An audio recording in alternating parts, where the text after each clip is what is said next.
Welcome to Maths Lab. In today's video, we are going to learn how to factorize and therefore solve quadratic equations. And our equation today is x squared minus 6x plus 8 is equal to 0.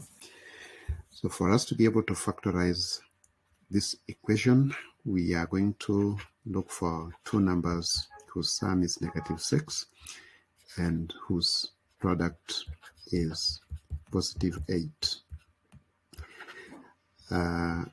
These two numbers are going to be both negative numbers, and in our case -4 and -2.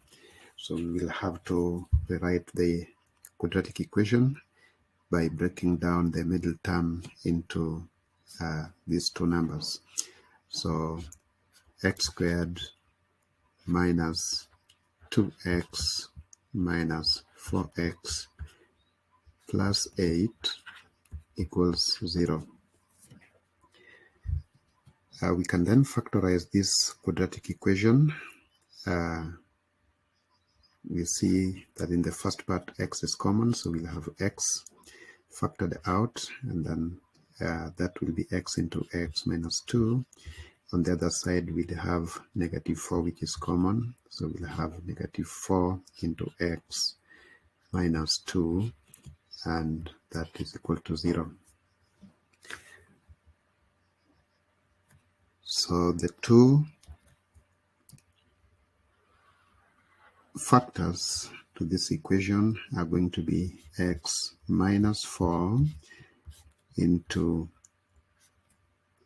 you notice that these two are the same, so x minus 4 into x minus 2, and everything is equal to 0.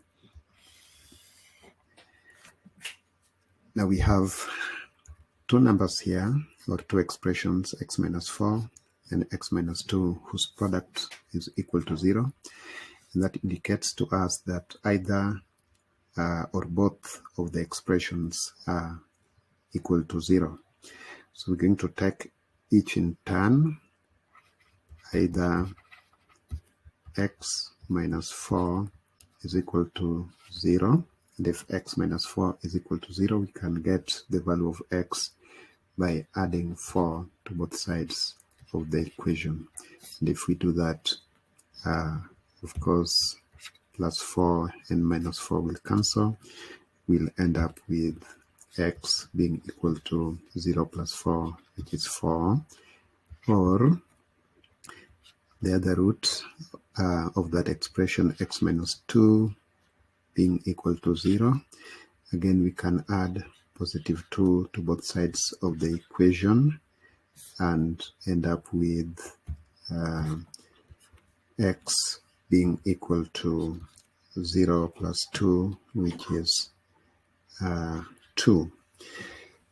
So we have been able to factorize this quadratic equation, and we are ending up with roots being x is equal to 2 and x is equal to 4, which form part of the solution to this quadratic equation.